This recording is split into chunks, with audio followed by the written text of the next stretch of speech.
Dream students, कैसे आप सब? उम्मीद है सब खैरियत से होंगे। अच्छा, आज हम 5.3 की तरफ चलेंगे और मेरी ये कोशिश होगी मैं पूरी एक्सरसाइज को एक साथ कंप्लीट करवा दूं, इसलिए मैं जल्दी जल्दी बोलूंगी, जल्दी जल्दी लिखूंगी। फिर भी अगर आपको कोई चीज़ समझ में ना आए तो आप मुझे से कमेंट करके पूछ लीजिएगा या वीडियो स्टॉप करके रीप्ले करके आप देख सकते हैं, ठीक है? तो अब 5.3 करने से पहले, स्टार्ट कराने से पहले आपको रिमाइंड करा दूं कि आप अगर चैनल पर नए हैं और आपको आपकी वीडियो काम में आ रही है तो आप चैनल को जरूर सब्सक्राइब करके बेल आइकन को प्रेस कर लें, क्योंकि मैं क्लास 9 जनरल मैथ की पूरी बुक को सॉल्व करवा रही हूँ, जिसमें चैप्टर 1, चैप्टर 2 और 8.15 जो है वो करवा चुकी हूँ। अब चैप्टर नंबर 5 की 5.1 और 5.2 एक्सरसाइज हो चुकी है, 5.3 और इंशाल्लाह इसी सीक्वेंस से मैं जल्द अज जल्द सिलेबस को कंप्लीट करवाऊंगी। और इसके अलावा क्लास 9 का साइंस का मैथ्स और पंजाब बोर्ड का जो है मैथ्स और इसके अलावा इंग्लिश ग्रामर को साथ में लेकर चल रही हूँ। तो अगर इसमें कुछ सीखने को मिले तो वीडियो को लाइक ज़रूर करें, अपने फ्रेंड्स के साथ शेयर करें, उन फ्रेंड्स के साथ जो प्राइवेट स्टडीज़ ले रहे हैं या जो ट्यूशन्स की स्कूल की फीस अफोर्ड नहीं कर सकते और वो फ्री ऑफ कॉस्ट एजुकेशन चाहते हैं और वो डिज़र्व भी करते हैं। तो प्लीज़ प्लीज़ मेरी रिक्वेस्ट है कि उन बच्चों के साथ ज़रूर ये वीडियोस शेयर किया करें, ताकि उनको ढूंढने में या उनको जो है डिफ़िकल्टीज जितनी भी आ रही हैं खुद से सॉल्व करने में वो सारी जो है वो ख़त्म हो जाएँ। और अब हम चलते हैं क्वेश्चन नंबर 1 की तरफ, जिसमें आपने बताना है इनवर्स प्रोपोर्शन। ये पूरी एक्सरसाइज आपकी इनवर्स प्रोपोर्शन के ऊपर है, तो उससे पहले आपको पता होना चाहिए कि इनवर्स प्रोपोर्शन होता क्या है, ठीक है? इनवर्स प्रोपोर्शन क्या होता है इसको गौर से समझ लें, ताकि आपको क्वेश्चन बाकी सारे करने में इजी फील करें। सबसे पहले देखें, अगर आपके पास दो प्रोपोर्शन, दो वैल्यूज गिवन होती हैं, ठीक है, ये आपको पता है, तो दो वैल्यूज अगर x और y है, कोई भी आपने सपोज कर लिया x और y दो वैल्यूज हैं। अब अगर एक वैल्यू अगर बढ़ रही है, ठीक है, तो y जो होना है वो कम होना चाहिए, या x अगर कम हो रहा है तो y जो है वो बढ़ना चाहिए। ये होता है इनवर्स। इनवर्स आपको पता है होता क्या है? ऑपोजिट, ठीक है, एक चीज का ऑपोजिट होता है वो होता है इनवर्स। यही आपको इनवर्स प्रॉपर्टीज भी मैं करवा चुकी हूँ चैप्टर नंबर 2 में, बस अच्छे से समझा चुकी हूँ इनवर्स होता क्या है। एक का ऑपोजिट होता है इनवर्स, यानी कि अगर x बढ़ रहा है तो y कम होना चाहिए और अगर x कम हो रहा है तो y बढ़ना चाहिए, ठीक है, ये आपका होगा इनवर्स, सही है? अब मैं छोटी सी एग्जांपल अगर लूं, फॉर एग्जांपल कुछ शर्ट्स हैं या कुछ लोग हैं, ठीक है, पीपल हैं और डेज है, नंबर ऑफ डेज है, इस तरह के क्वेश्चंस होते हैं, सही है? पीपल के लिए खाना है, अगर 10 पीपल्स हैं और खाना है डेज, कुछ खाना है, ठीक है, कुछ क्वांटिटी है खाने की, या आप बिस्किट्स की कह लें, कुछ भी कह लें, तो नंबर ऑफ डेज 5 डेज चलता है वो। जो 10 पीपल के लिए जो एक खाना, एक बॉक्स है बिस्किट का या कुछ भी है, चाहे के साथ ये खाना, कुछ भी खाना आप ले सकते हैं, कुछ भी कह सकते हैं, पीपल 10 है, ठीक है, वो खाना 5 दिन चलता है 10 लोगों के लिए। अगर 10 पीपल और आ जाते हैं, 20 पीपल हो जाते हैं, तो क्या यही खाना 5 दिन चलेगा? नहीं, ये खाना उतना ही है, लोग बढ़ गए हैं तो फिर नंबर ऑफ डेज क्या होंगे? कम हो जाएंगे। वो खाना जो है 2.5 दिन चलेगा या 2.5 डेज चलेगा, आप ये भी कह सकते हैं 2.5 डेज, यानी कि 2 और आधा दिन चलेगा, क्योंकि जितने लोग ज्यादा होंगे उतना खाना जो है ज्यादा लगेगा और कम दिन चलेगा। सही है? समझ में आई? होप कि आपको ये समझ में आ गया होगा। नहीं भी आया तो हम जब क्वेश्चन करेंगे तो इंशाल्लाह आपको बाकी भी क्लियर हो जाएगा। देखिए, आप यहाँ पर क्वेश्चन नंबर 1 है, यहाँ पर क्वेश्चन नंबर 1 में आपको जल्दी से पहले क्वेश्चन को अंडरस्टैंड किया करें। क्वेश्चन होता क्या है? Some quantity of milk is sufficient for 120 person, ठीक है, at the rate of 1/2 litre a person. कह रहे हैं कि कुछ दूध है और 120 बंदे हैं, सही है? अब वो दूध जो है वो अगर आधा लीटर, आधा किलो हर बंदे को वो दूध दें, तो फिर वो बंदा जो है हर बंदे को इतना दूध दें तो 120 बंदों को मिल जाएगा। कुछ दूध जो है वो आधा लीटर हर बंदे को दे तो 120 बंदों को वो मिल रहा है, ठीक है। For how many person the same quantity of milk will be sufficient. अगर वो कह रहे हैं यही क्वांटिटी है दूध की, तो वो उसको आधा करके और कम करके दे रहे हैं, ठीक है। अब इसको मैं आपको वो कितने बंदों को मिलेगा, अब मैं जल्दी से इसको सॉल्व करके दिखाती हूँ आपको। यहाँ पर देखें क्वेश्चन नंबर हमारा क्या है, क्वेश्चन नंबर 1 है, तो जल्दी से सॉल्व करते हैं। देखिए, हमारे पास जो चीज नहीं गिवन होती उसको हम सपोज कर लेते हैं। यहाँ पर देखें, ये हमारी बन रही है इनवर्स प्रोपोर्शन। मैं आपको यहाँ पर लिखकर सॉल्व कर देती हूँ। मिल्क है, सही है, और दूसरा हमारे पास क्या है? पर्सन है। मिल्क आपके पास कितना है? मिल्क आपके पास 1/2। अगर हाफ लीटर मिल्क है तो वो 120 बंदों को मिल रहा है। अगर हाफ लीटर दूध हर बंदे को दे तो वो 120 बंदों को मिल्क मिल रहा है, ठीक है। अगर हाफ बंदों को हाफ लीटर दे रहे हैं तो 120% उसको मिल रहा है। और अगर वही दूध की क्वांटिटी कम कर दी जाए, देखिए ये क्वांटिटी कम होती है 3/8, यानी कि 8 में से थर्ड जो है वो पार्ट मिल रहा है बंदों को, तो वो क्वांटिटी कम कहलाती है। तो आप इसको कम समझा करें। और ये देखें, अगर आप यहाँ पर वही दूध था, अब यहाँ पर x है, यहाँ पर कुछ भी गिवन नहीं है कि पर्सन कितने होंगे, ठीक है। अब मैं आपको इसको छोटी सी एग्जांपल से समझाती हूँ कि अगर 4 लीटर दूध है, टोटल क्वांटिटी कितनी है 4 लीटर, अगर आधा किलो दूध हम दे रहे हैं, आप कह सकते हैं तो आधा किलो दूध, अगर 4 किलो दूध है और आधा किलो दूध हम बंदों को दें तो ये 8 बंदों को डिवाइड हो जाएगा, ठीक है। 4 किलो दूध है, आधा आधा लीटर दे तो 8 बंदों तक पहुंच जाएगा। अब यही अगर हम पाव होता है 1/4, सही है। अगर पाव दूध हम देना शुरू कर दें, कम दूध की क्वांटिटी कम करना शुरू कर दें, तो ये ज्यादा बंदों को मिलेगा ना। 4 किलो दूध, 4 16, 16 होता है, 4 16, तो ये 16 बंदों तक पहुंच जाएगा, ठीक है। अगर दूध की क्वांटिटी कम की है, ये दूध की क्वांटिटी कम की है, तो बंदे जो है वो बढ़ना शुरू हो गए हैं, सही है, ज्यादा बंदों को मिलना शुरू हो गया। तो यही चीज है इस क्वेश्चन के अंदर। अब हम इस क्वेश्चन को सॉल्व करते हैं। सबसे पहले हम इसको रेशो की फॉर्म में लिख लेते हैं। आप देखें, क्वांटिटी को देखा करें कि अब यहाँ पर हमारी क्वांटिटी जो है वो बढ़ रही है, सही है, कम हो रही है, यहाँ से ऊपर से नीचे ये कम हो रही है। और देखें ये ऊपर ज्यादा थी, तो यहाँ पर ये बंदे जो हो जाएंगे वो ज्यादा हो जाएंगे ना, ऊपर बंदे कम थे और ये बंदे यहाँ पर ज्यादा होने शुरू हो जाएंगे। तो इसलिए आप इसको, अगर आप इसको किसी भी तरह लिखें, इसमें इतना फर्क नहीं आता है, सही है। ये देखें, ये नीचे से ऊपर बढ़ रहा था, नीचे से ऊपर बढ़ रहा था, और ये क्या होंगे, बंदे जो होंगे वो ऊपर से, अगर नीचे से ऊपर जाए तो कम हो जाएंगे। तो ये इनवर्स होती है, यानी कि एक चीज बढ़ रही है यहाँ से तो एक दूसरी चीज यहाँ से कम हो रही है। तो अब हम इसको अगर रेशो की फॉर्म में लिखेंगे, अब कोशिश किया करें टेल से लिखना शुरू किया करें, टेल वाली साइड जिधर होती है वहां से लिखना शुरू कर दें। वैसे इसमें इतना फर्क आएगा नहीं सॉल्व करने में। अगर आपको यहाँ पे कंफ्यूजन है तो आप इसको किसी भी तरह से लिख सकते हैं, पहले इस चीज को या इस चीज को, इतना डिफिकल्ट आंसर चेंज नहीं आएगा, चेक कर सकते हैं आप। देखिए मैं अगर यहाँ से लिखना स्टार्ट करूँ 120 और x, फिर प्रोपोर्शन हमारी क्या थी 3/8 और रेशियो 1/2। अब यहाँ पर देखिए क्या चीज है 8 और 2। आपको पता है जब 8 और 2 सेम नहीं होते हैं तो हमें क्या करना होता है, इनका एलसीएम लेना होता है। तो 8 और 2 का एलसीएम मैं डायरेक्ट बता दूंगी, मैं पहले को बहुत बार बार जो है एलसीएम का बता चुकी हूँ किस तरह लिया जाता है। 8 और 2 का एलसीएम जो होता है वो होता है 8 के, ठीक है। 8 के इक्वल होता है 4 और 2 का 4 के इक्वल। इवन नंबर, अगर 2 इवन नंबर आ जाए, ये भी एक छोटी सी टिप आपको बता देती हूँ, ठीक है। अगर 2 इवन नंबर आ रहे हैं ना तो उनका आंसर जो बड़ा वाला इवन नंबर होगा वो आएगा, बिग इवन नंबर, ठीक है, बिग इवन नंबर। अगर फॉर एग्जांपल 4 और 2 है तो इसका जो एलसीएम होगा वो होगा 4। अगर 8 और 4 है तो इसका एलसीएम होगा 8, सही है। अगर 6 और 12 है तो इसका एलसीएम होगा 12। आई होप कि ये टिप आपको अच्छी लगी होगी। अपने फ्रेंड्स के साथ भी शेयर कीजिएगा इस टिप को, कि बच्चे बार बार एलसीएम ले लेकर थक जाते हैं और समझ में नहीं आ रहा होता कैसे लेते हैं। तो अब इसका एलसीएम आ जाएगा 8। तो जो एलसीएम सेम आ जाता है फिर हम क्या करते हैं, मल्टीप्लाई बाय 8। तो हम जो एलसीएम सेम आ जाता है वो हम फिर हर तरफ हर एक नंबर के साथ क्या कर लेते हैं, मल्टीप्लाई। तो चलिए मल्टीप्लाई करते हैं, 8 मल्टीप्लाई बाय 120, सही है, x 8 मल्टीप्लाई बाय x और 8 मल्टीप्लाई बाय 3/8 और यहाँ पर क्या होगा 8 मल्टीप्लाई बाय 1/2। तो आपका ये आ जाएगा 120 को 8 से मल्टीप्लाई करें तो आपका क्या आ जाएगा 960 और यहाँ पे आ जाएगा 8x और यहाँ पर आपका आ जाएगा जी 8। अगर 8 से क्रॉस हो गया तो ये बच्चा 3 और यहाँ पर 2 1 2 2 4 8, तो ये आपका आ गया 4। आई होप कि यहाँ तक समझ में आ गया होगा, क्योंकि लास्ट भी वीडियोस में ये करा चुकी हूँ और मैं यहीं से स्टार्ट करने वाली हूँ ताकि ये हमारा साथ में काम आता रहे।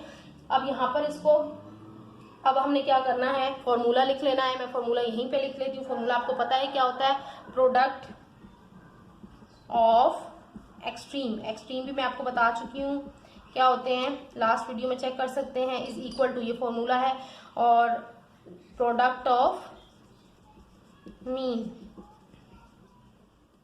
बता देती हूँ दोबारा, ये है एक्सट्रीम और ये होता है मीन। तो आप इसको प्रोडक्ट के साथ लिखें, 960 मल्टीप्लाई बाय आपका आ जाएगा जी 4 और फिर आपका आ जाएगा equals to product of mean क्या है 8x मल्टीप्लाई बाय 3।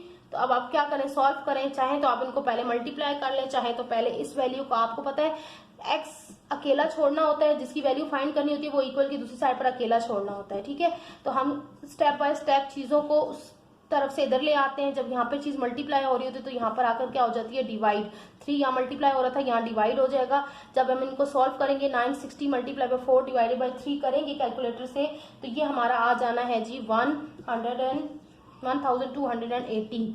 ये मैं शॉर्टकट कर मैं यहाँ पे भी सकती हूँ, लेकिन टाइम जो है कम वीडियो यूज हो, वीडियो ज्यादा लंबी ना हो, इसलिए मैं आपको बता देती हूँ। कैलकुलेटर से आप करके चेक कर सकते हैं। अगर आपका आंसर सेम ना आया मुझे कमेंट करके बताएं, मैं उसी वक्त आपका इंशाल्लाह जो है वो कॉन्सेप्ट जो है क्लियर कर दूंगी कि इसमें क्या रीजन थी।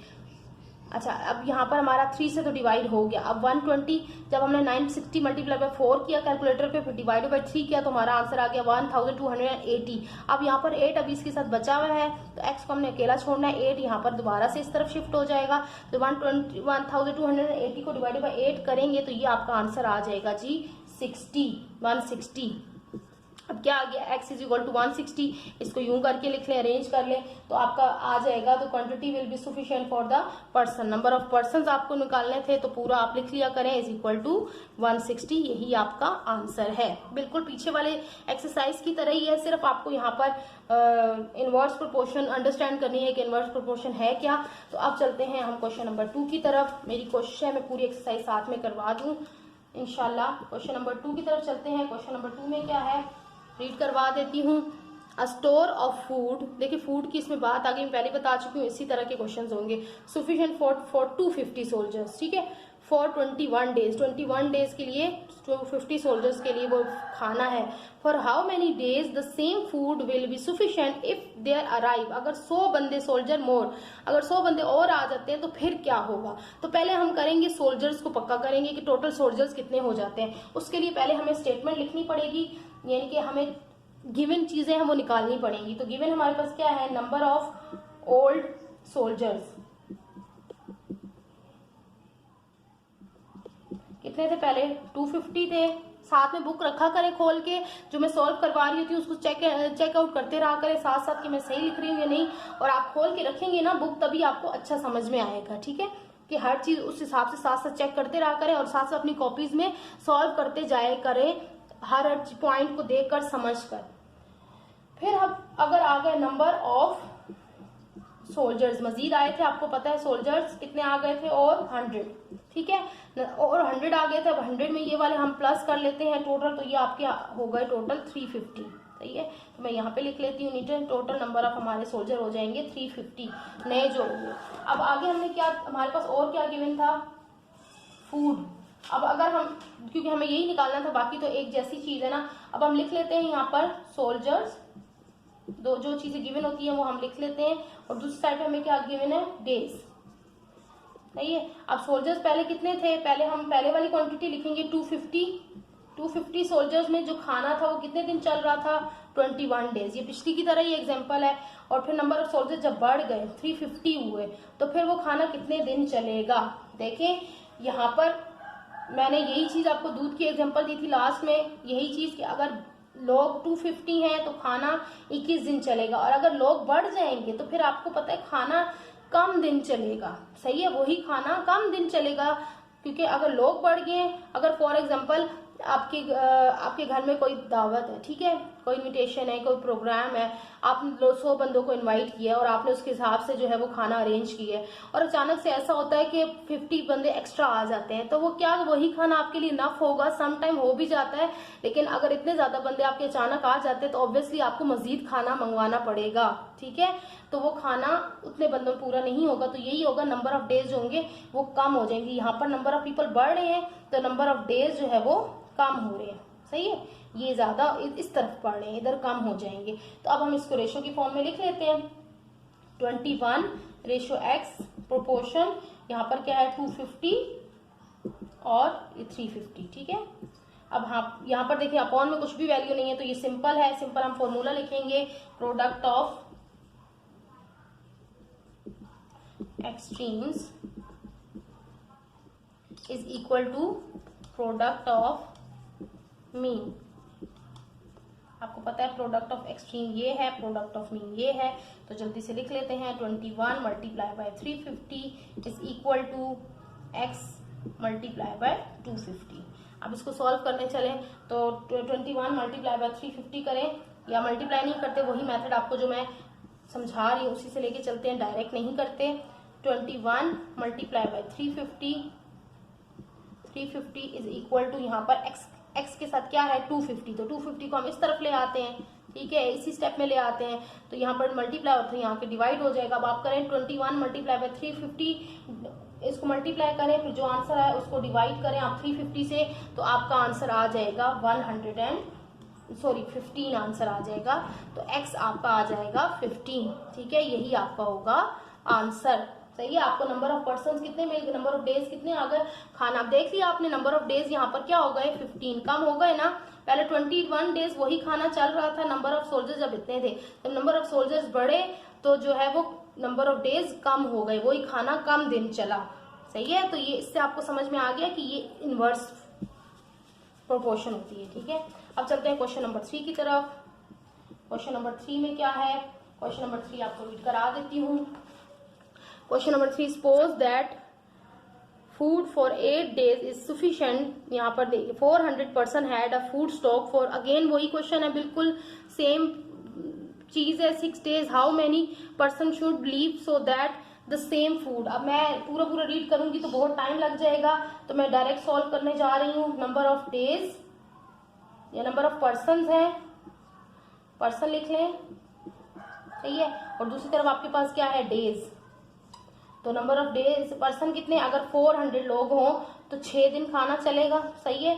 और अगर आपके पास वही बात है अगर 8 डेज हों, अब यहाँ पर ये चीज नहीं गिवन है, दूसरी चीज नहीं गिवन है, उससे कोई फर्क नहीं पड़ता नंबर ऑफ पर्सन कितने होंगे। अब यहाँ पर क्या गिवन नहीं है, पर्सन गिवन नहीं है, यानी कि अगर 400 बंदे हैं तो 6 दिन खाना चलेगा। और अगर हमने ज्यादा दिन खाना चला लिया, 8 दिन खाना चला लिया, तो फिर क्या होगा, नंबर ऑफ पर्सन हमें क्या लेने पड़ेंगे जी, कम होने चाहिए, नंबर ऑफ पर्सन कम होने चाहिए, तब वो खाना जो है 8 दिन चलेगा। सही है, यानी कि नंबर ऑफ डेज यहाँ बढ़ रहे हैं तो यहाँ पर क्या होगा, पर्सन यहाँ पर ज्यादा थे तो यहाँ पे क्या हो जाएंगे, कम हो जाएंगे। तो अब आप इसको प्रोपोर्शन की फॉर्म में लिखें, रेशो की फॉर्म में लिखेंगे तो ये आपका आ जाएगा, सीधा सीधा आप करें इसको 6 प्रोपोर्शन रेशो 8 प्रोपोर्शन आपका 4x रेशो में लिखते हैं पहले, फिर मल्टीप्लाई में जाते हैं 400। अब आपका सीधा सीधा फॉर्मूला आ गया, प्रोडक्ट ऑफ मीन एक्सट्रीम्स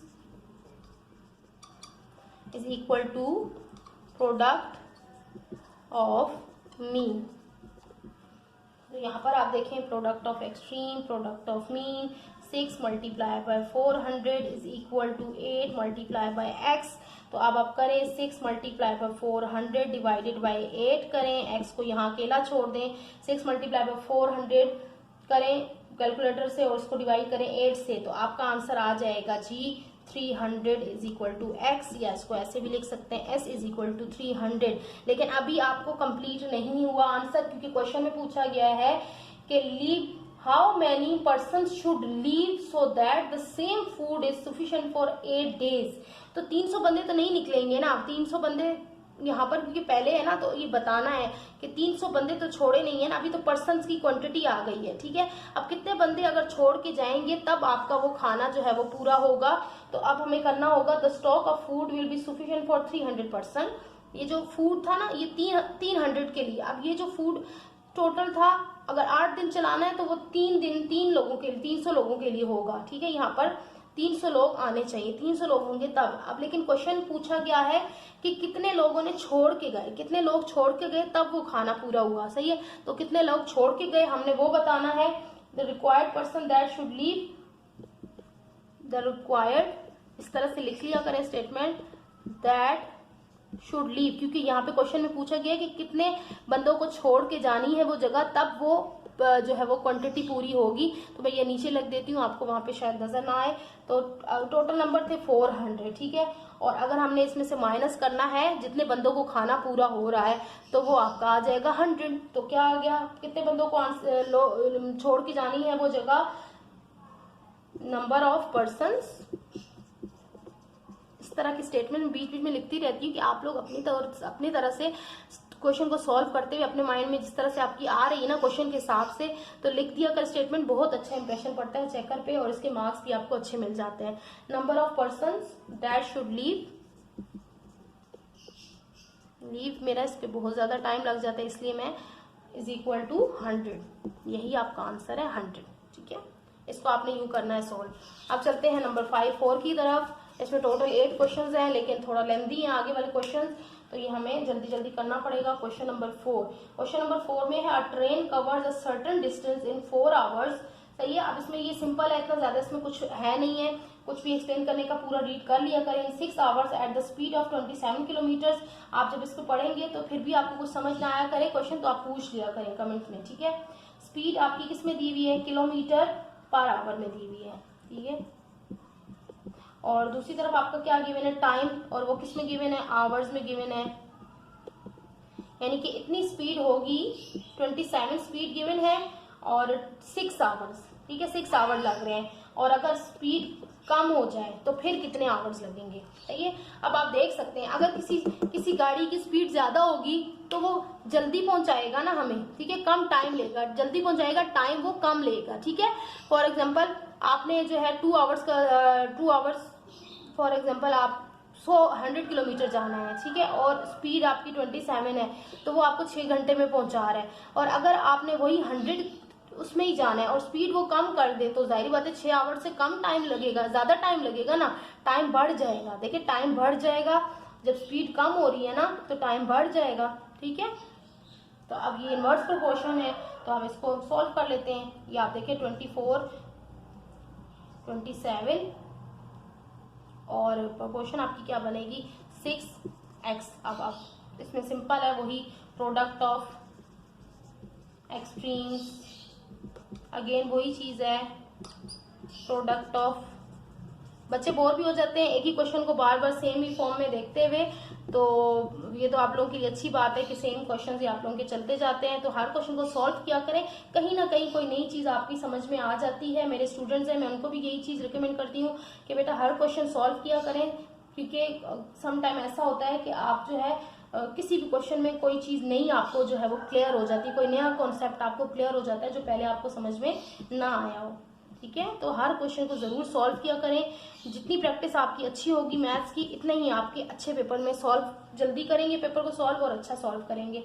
अब इसको एक्स को अकेला छोड़ें, 27 मल्टीप्लाई बाई 6 अपॉन 24। आपको बार बार बताने की जरूरत नहीं है, 27 मल्टीप्लाई बाई 6 करेंगे, डिवाइड बाई 4 करेंगे, तो ये आपका आंसर अपॉन में आ रहा है। ये कटेगा नहीं क्योंकि ये पॉइंट में ऊपर आपका ऑड आ रहा है और नीचे आपका ये टोटल आपका आ रहा है 27/4। सही है। जब आप इसको काटेंगे तो आप इसको, मैं आपको काट के भी दिखा देती हूँ, इशू नहीं है। 6 1 जा 6 और 6 4 जा 24 होता है। ठीक है, तो अब 27/4 देखिए क्या आ रहा है, 27/4। तो ये मजीद एक टेबल से नहीं काट सकता, ये इवन है, ये ऑड है, ये इवन है, तो ये इस तरह से नहीं काट सकता। तो इस तरह से नहीं काट सकता तो हमने क्या करना है, तो हम इसको क्या करेंगे, ये रफ वर्क है मेरा। ठीक है, हम इसको इस तरह से डिवाइड कर लेंगे ताकि मिक्स नंबर, पॉइंट में हमें आंसर नहीं देना होता, मिक्स नंबर की फॉर्म में हम आंसर दे सकते हैं। 4 से डिवाइड करें, 27 तो नहीं आता तो क्या आता, 4 6 जा 24, तो वो हम 4 6 जा 24 कर लेंगे, और 7 - 4 हो गए 3, तो 2 - 2 0, तो 3 आ गया रिमाइंडर आपका। तो अब आप देखें इस आंसर को आप किस तरह से लिखेंगे, यहाँ मैं लिख रही हूँ, यहाँ पर लिख रही हूँ, आंसर आपको वहां पे क्लियर नजर आ जाए। x = अब देखिए ये जो चीज होती है आपकी होल होती है। ठीक है, ये इसको आप साइड पे लिख दिया करें होल। अब आपका जो रिमाइंडर आया होता है ना, उसको आपने ऊपर लिखना होता है। ठीक है, और आप जिससे डिवाइड कर रहे होते हैं वो आपने यहाँ पर लिख देना होता है। ठीक है, तो इस फॉर्म में आपने आंसर देना होता है, पॉइंट की फॉर्म में आप नहीं दे सकते। इसको मजीद सॉल्व करके आप इस फॉर्म में, मिक्स नंबर की फॉर्म में आंसर दे दिया करें। आप इसको यूं भी लिख सकते हैं, सो रिक्वायर्ड टाइम था ना, तो टाइम, अब देखिए इसको टाइम में हमने कन्वर्ट करना है। 3/4 का क्या मतलब है कि 4 में से थर्ड हिस्से, 3 हिस्से ले लिए हमने। So required time = 6 × 3/4। और अब दूसरी, और इसको आप इसमें भी लिख सकते हैं और इसमें भी लिख सकते हैं। लेकिन ये जो हो जाता है ना, ये होल होता है, होल मतलब आवर्स। अगर यहाँ पर ये होल टाइम में आप देख रहे हैं तो ये चीज आवर्स होगी और ये आपकी आ जाएगी मिनट में। ठीक है, तो अब 6 आवर्स और ये 45, 3/4 मतलब यानी कि 4 में से जो है 3 हिस्से। ठीक है, तो यानी कि अगर आपके 60 मिनट है, ये मैं आपको बता देती हूँ, 60 मिनट है, 60 को डिवाइड करें 4 पे, तो ये आपका क्या आ जाता है, तो 60 को अगर आप डिवाइड करेंगे 4 पे कैलकुलेटर से जल्दी जल्दी कर लिया करें। 4 1 जा 4, तो 6 माइनस 4 2, तो ये 0 20 और 6 आगे 6 में के टेबल में 6 5 जा 20, तो देखिए ये 15 आ गया ना, तो 15 प्लस 15 प्लस 15 सही है। तो 15 को अगर हम 4 दफ़ा करेंगे, 15 आया, 15 15 15 और 15, तो ये तब आपका जाके बनता है 60, ठीक है। तो ये बनता है 60। तो अब इसमें से मैंने 3 हिस्से ले लिए, ठीक है, 3/4, तो ये कितने हो गए 45, 15 15 15 हो गए 45। तो ये इस तरह से आप इसको कन्वर्ट किया करें, 45 मिनट्स,